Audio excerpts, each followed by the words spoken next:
even scarier is the fact that this agency would not be headed by some boring old bureaucrat. No.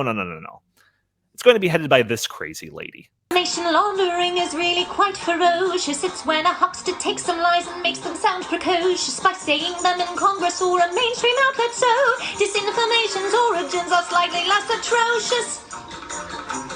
It's how you hide a little lie. It's how you hide a little lie. It's how you hide a little lie. When Rudy Giuliani shared bad intel from Ukraine, or when TikTok influencers say COVID can't cause pain. They're laundering disinfo and we really should take notes. All right, that's it. I can't take it anymore. Stop, please. Our viewers' ears are already bleeding. So Nina Jackowitz, I believe is her name, or as I like to refer to as Weird Gal Jakovich. So Jim, initial thoughts on just this concept. Oh my God. Well, I mean, geez, it's hard to even know where to start. I mean, people keep bringing up the book. I'm sorry, T.M. Willems. yeah. Sorry, Morgan. Sorry to hurt your ears there.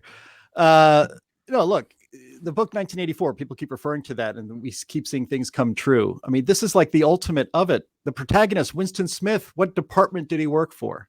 Anybody know? Ministry of Truth. He worked for the Ministry of Truth. The protagonist in 1984 worked for a department that is called, as you said, the Disinformation Governance Board, but really is assigned to make sure that the people only get truthful information. The government will decide what truthful information is. We have some other clips that are more serious than that stupid singing of hers there, where she kind of explains where she kind of explains some of these things out. So we're going to be ruled by basically a theater gal, and a karaoke fan. These are the people. So I'm of two minds of this. If this is the best they could find to head up the Ministry of Truth in the United States of America, we are fine. We're going to be fine. But then, of course, the other side of that is it could just be letting our guard down. But worse than that is the idea that, yes, they're going to have enforcement powers, guys. They're going to have enforcement powers. The Department of Homeland Security is not some, laissez-faire department of our government. They're the ones that make us take our shoes off every time we get into the airport. They're the ones that have started and are continuing ongoing right now investigations into domestic terrorists, meaning parents who show up at school board meetings upset about how their schools are being run.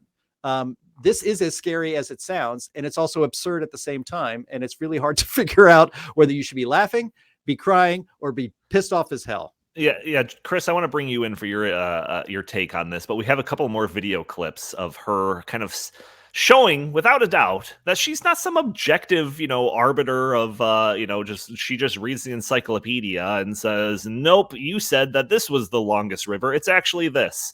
It's far worse than that. So let's play some of these other clips. So I would love to see a more a really robust investment in our public broadcasting so that people have an authoritative source of news to go to in order to understand the nuance of situations. Again, because the media, as we know, is supposed to be the fourth estate in our society, meaning it is the fourth pillar of government in addition to the executive, the judiciary, and the legislative branches of government. So I would like to see forced transparency for the platforms. I want to know how much hate speech they're taking down, how much targeted harassment, how many reports they get from users and what their response is.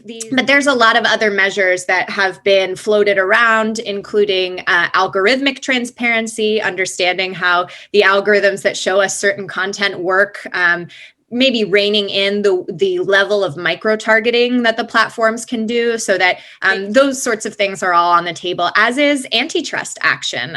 President Biden just hired a fairly, I would say, aggressive antitrust lawyer to lead the FTC, who has been a big critic of big tech. So I think we always need to have some sort of sunset clause on measures like that, because otherwise they might be inherited by another government that will even, more broadly enact such bans in order to silence opponents. And we've seen, there's a delicate balance between preserving freedom of speech and countering disinformation. At least she didn't sing it, but just her calls for a greater version of PBS, I guess. When I try to get my news about Russia, I usually go to the Russian state news agency. Same thing with China. But let's play her other one where she's talking about critical race theory. I think her bias shows through like a bright star in the center of our solar system. Go ahead. Critical race theory has become one of those hot button issues that the Republicans and other, disinformers who are engaged in disinformation for profit, frankly, there are plenty of, media outlets that are making money off of this too, have seized on. And I live in Virginia, and in Loudoun County, that's one of the areas where people have really honed in on this topic. Yeah. Republicans and other disinformers. So right. It's not like she's like some independent in the middle of the road.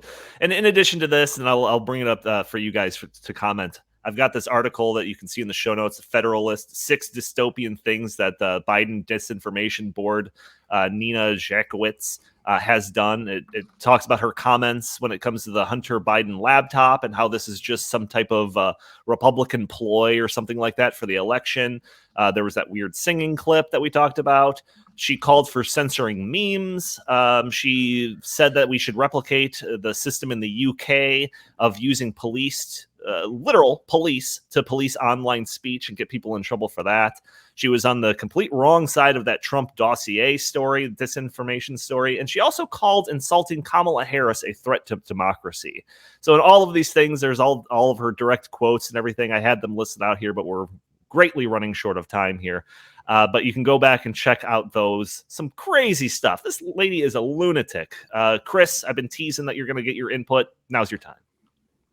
Okay, so you know what? She's a clown. I'm not going to put all that much time and effort into her because first of all, she's also 8 months pregnant, so she's not going to be there for much longer. She's going to go on a very long maternity leave, just like Pete Buttigieg did, and I'm sure they will get a great replacement for her. But Donnie, Jim, mentioned this, and I think this is extremely important. The Department of Homeland Security was founded after 9/11 to prevent future terrorist attacks on the homeland of the United States. We know that under the Biden administration, 42 known terrorists have entered our wide open southern border. Those are the only ones that we know of. And hey, guess what? The Department of Homeland Security does not know where they are. Alejandro Mayorkas has been on Capitol Hill this week, and he has been, facing these questions. And every single time he just says, I don't know. I don't know. He was asked, why did you name this woman? I don't know. Did you know about her background? No, I didn't. That is unacceptable. This guy is in charge of protecting our homeland. The mission of the Department of Homeland Security is to safeguard American values and the American homeland. One of those values is the freedom of speech. It is in our First Amendment. This is just insane, and I am very fearful of mission creep. Where we're just going to do this to monitor disinformation, and then 3 years from now, who knows what this turns into? Yeah, very scary stuff. Jim, we have less than a minute left, so I know. Wrap it up. You get final word on all of this. But the idea that our free speech rights are going to be policed by a communist theater nerd is almost too strange to contemplate. But look, this ditz is serious. She's a dyed-in-the-wool leftist. She talks about how we need to basically regulate social media, get in there, look at the algorithms to make sure that see how they're suppressing the speech. I guess approved speech, how they're not suppressing the speech of hate groups and people who say damaging those. But they should have these laws, but make sure that they sunset, because she was afraid. She said this explicitly, that what if another government comes in and uses those tools to suppress the political speech of their political opponents? Oh my gosh, can you believe if something like that ever happened? But they're not even trying to hide it anymore, are they? They're not. No, that's their. Again, this goes back to the first thing I even talked about on this podcast, was that the left thinks all of their victories are permanent. So she would be reigning over a regime in which you would suppress your speech. And then if the other side ever gets in power, if a non-leftist, a non-communist ever runs anything, all of that power is taken away. She said that explicitly. So as absurd as this is, it's real and it's scary, and we should all consider it the threat that it is.